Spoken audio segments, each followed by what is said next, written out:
देखते हैं कि जो इम्प्रूवमेंट ऑफ क्रॉप यील्ड्स है उसका जो दूसरा अप्रोच है वह है क्रॉप वैरायटी इम्प्रूवमेंट। तो क्रॉप वैरायटी इम्प्रूवमेंट में क्या होता है कि the variety of recognising valuable traits and incorporating. तो जो वैल्यूएबल ट्रैट्स होता है यानी जो डिजायरेबल ट्रैट्स होता है उसको पहले ब्रीडर रिकॉग्नाइज करते हैं और फिर उसको आपस में क्रॉसिंग कराकर जिसको हम लोग इनकॉर्पोरेटिंग बोलते हैं उससे नए जो है सो सीड्स को तैयार किया जाता है।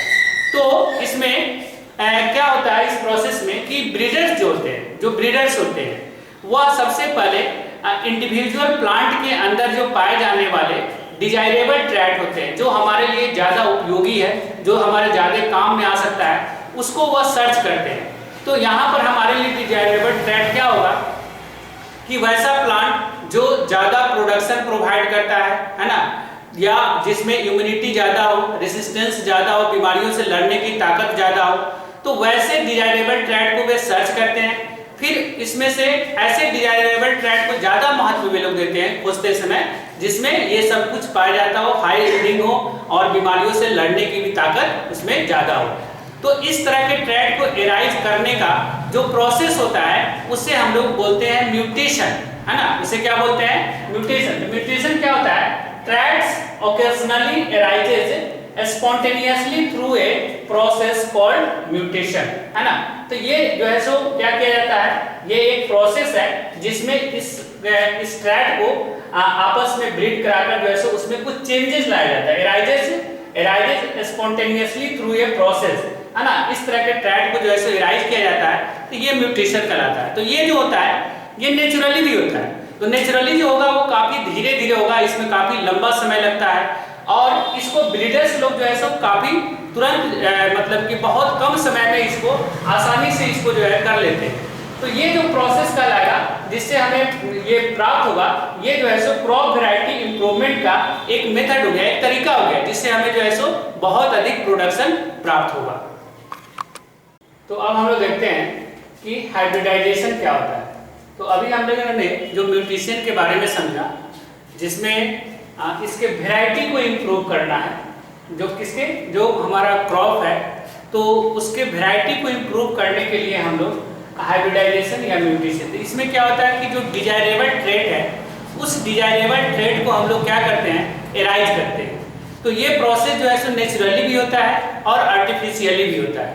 तो आर्टिफिशियली जो म्यूटेशन हम लोग करेंगे जिससे हमें नए किस्म का हमें सीड्स प्राप्त होगा जिसको हम लोग हाइब्रिड के नाम से जानते हैं। तो उस हाइब्रिड को फॉर्म करने का जो तरीका होगा, वह जो प्रोसेस होगा उसको हम लोग हाइब्रिडाइजेशन करते हैं।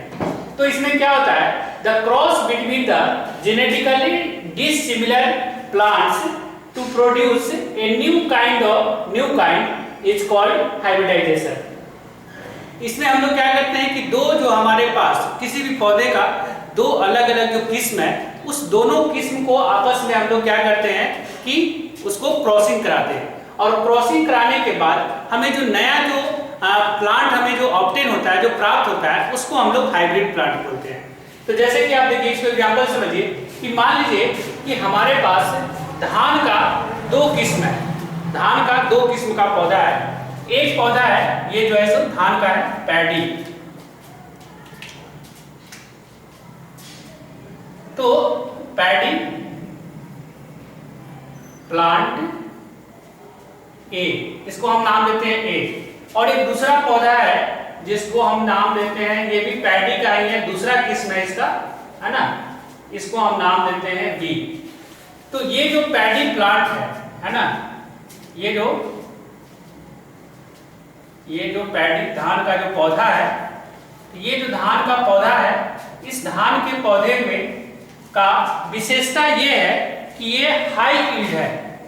ये जो प्लांट है धान का, ये जो इसका किस्म है, इसमें इसकी विशेषता ये है कि ये हाई यील्ड है, यानी कि इसका प्रोडक्शन बहुत ज्यादा है।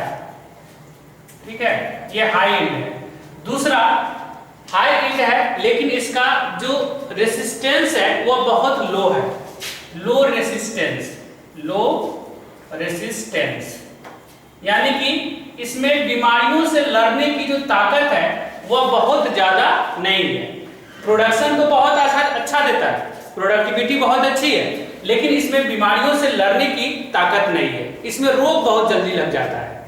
दूसरा जो प्लांट है वह भी धान का ही है और इसकी जो विशेषता है कि इसमें लो यील्ड है, यानी कि इसकी प्रोडक्टिविटी जो है वो बहुत कम है, लेकिन इसमें रेसिस्टेंस जो है वो हाई है, हाई रेसिस्टेंस। बीमारियों से लड़ने की जो ताकत है वह इसमें बहुत ज्यादा है। तो दो तरह के हमारे पास पौधे हैं, दोनों जो है सो धान का ही पौधा है, दोनों धान का ही किस्म है, लेकिन अलग अलग है। तो एक में ये प्रोडक्टिविटी अच्छा देता है लेकिन लो रेसिस्टेंस है, बीमारियों से लड़ने की क्षमता इसमें कम है, रोग ज्यादा जल्दी लग जाता है। एक दूसरा पौधा है जो लो यील्ड है, इसमें जो है सो प्रोडक्शन इसका बहुत अच्छा नहीं है, लेकिन हाई रेसिस्टेंस है, इसमें बीमारियों से लड़ने की ताकत है। तो जो ब्रीडर होते हैं उन्होंने वे क्या करते हैं कि मतलब कि जो डिजायरेबल ट्रेट है, हम क्या चाहेंगे कि हमारे पास कोई ऐसा प्लांट हो जिसमें हाई यील्डिंग हो, जिसमें क्या हो कि हाई यील्डिंग हो और हाई रेसिस्टेंस हो, यानी कि हमारे पास कोई ऐसा पौधा हो जिसका प्रोडक्टिविटी भी अच्छा हो और उसमें बीमारियों से लड़ने की क्षमता भी अधिक हो। तो ब्रीडर क्या करेंगे, इस दोनों को आपस में क्रॉस ब्रीडिंग कराएंगे और क्रॉस ब्रीडिंग कराकर जो डिजायरेबल ट्रेट है उस दोनों के डिजायरेबल ट्रेट को नए पौधे में लाएंगे। तो ये जो हमारा प्लांट होगा, ये जो नया प्लांट होगा, ये न्यू प्लांट जो होगा, इसको हम बोलते हैं, मान लेते हैं ये सी प्लांट है। तो ये जो सी प्लांट हमको जो क्रॉसिंग के द्वारा जो ब्रीडर ने हमें दिया, इसमें क्या है, इसका क्या प्रॉपर्टी हो गया कि इसमें हाई यील्ड हो गया, हाई यील्ड,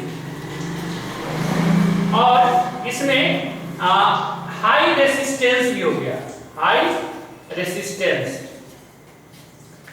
यानी कि इसका प्रोडक्टिविटी भी अच्छा होगा और इसमें बीमारियों से लड़ने की क्षमता भी अधिक होगी, जल्दी कोई बीमारी भी नहीं लगेगा। इसमें ये जो नया पौधा हमारे पास निकला, प्राप्त हुआ, तो इसको हम बोलेंगे, ये जो नया पौधा हमें प्राप्त हुआ इसको हम बोलेंगे क्या, हाइब्रिड। इसको क्या बोलेंगे, हाइब्रिड।